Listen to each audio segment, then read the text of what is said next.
नमस्कार बच्चों, आज इस वीडियो में हम जानेंगे संयुक्त व्यंजन, संयुक्ताक्षर और द्वित्व व्यंजन के बारे में। ये तीनों क्या होते हैं? मुझे पता है ज्यादातर बच्चे इनमें कंफ्यूज रहते हैं कि संयुक्ताक्षर शब्द कौन से होते हैं, संयुक्त व्यंजन क्या होते हैं और द्वितीय व्यंजन क्या होते हैं। तो चलिए आज हम जानते हैं। सबसे पहले हम जानेंगे संयुक्त व्यंजन के बारे में।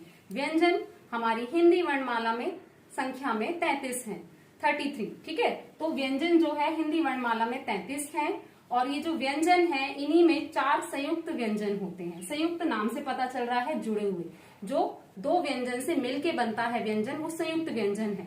ऐसे हिंदी में 4 संयुक्त व्यंजन है जो 2 व्यंजन से मिलके अपना एक नया व्यंजन बना रहे हैं। तो देखते हैं वो कौन कौन से हैं।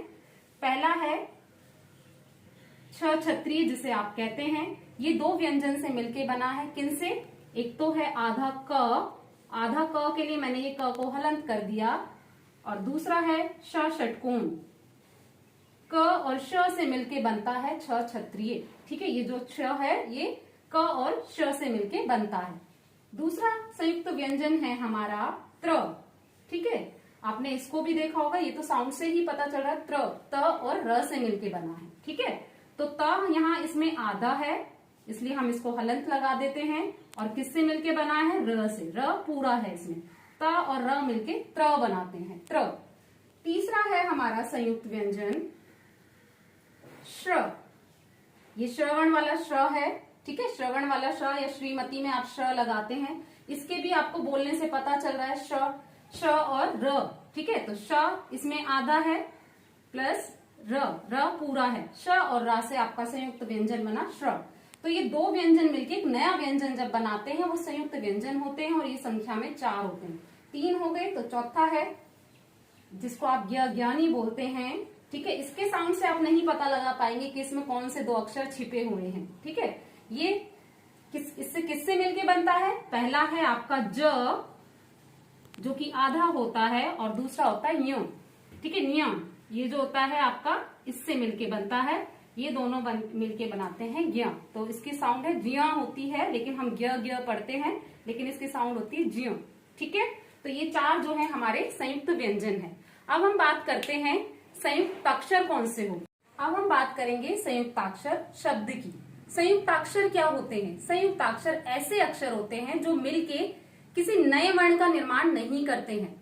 जैसे कि वहां पे क और श मिलके छ छत्रीय एक नया वर्ण बना रहे थे, नया व्यंजन बना रहे थे, लेकिन इसमें संयुक्ताक्षर में नए वर्ण का निर्माण नहीं होता है। ठीक है, तो ये कैसे होते हैं उदाहरण में बताती हूँ आपको। संयुक्ताक्षर शब्दों की बात कर रहे हैं हम। ऐसा शब्द जिसमें एक आधा अक्षर और एक पूरा अक्षर होता है। उसमें भी संयुक्त व्यंजन में भी एक आधा था, एक पूरा था।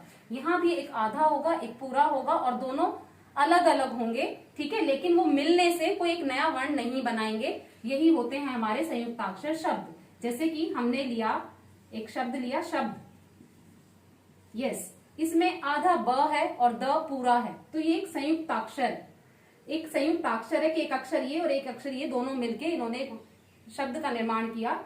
ठीक है, वो है शब्द। ठीक है, जैसे एक और एग्जांपल मैं आपको बताती हूँ। जैसे हमने लिखा विद्यालय, विद्यालय, इसमें भी देखिए अगर हम इसको फैलाकर लिखेंगे तो विद्यालय कैसे लिखे जाता है? वी आधा द, इसके नीचे य ले।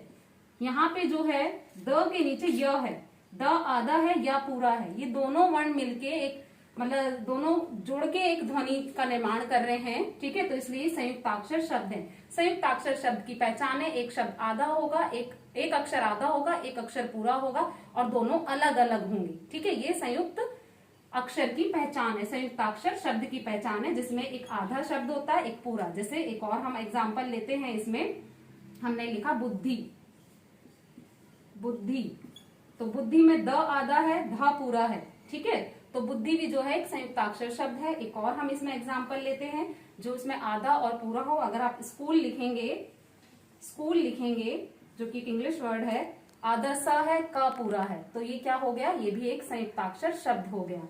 एक और हम एग्जाम्पल देखते हैं जिसमें आधा अक्षर और पूरा अक्षर आता है। जैसे कि हमने लिया पुस्तकालय, यस, ये पुस्तकालय में क्या है? स आधा है, त पूरा है, तो ये दोनों मिलकर संयुक्ताक्षर का निर्माण कर रहे हैं, तो बन गया संयुक्ताक्षर ये पूरा शब्द। संयुक्ताक्षर शब्द। तो याद रखना है, संयुक्ताक्षर शब्द वह शब्द होते हैं जिसमें एक आधा अक्षर होता है, एक पूरा होता है और दोनों अलग अलग होते हैं, एक जैसे नहीं होते हैं। अगर वो दोनों अक्षर एक जैसे हो जाएंगे, जैसे आधा माँ और पूरा माँ हमने ले लिया, तो वो द्वित्व व्यंजन का उदाहरण होंगे। तो चलिए अब हम जानते हैं द्वित्व व्यंजन क्या होते हैं। अब हम बात करेंगे द्वित्व व्यंजन की। जैसा कि मैंने अभी आपको बताया, द्वित्व व्यंजन में दोनों अक्षर एक जैसे होते हैं, एक आधा होगा एक पूरा और दोनों एक जैसे होंगे।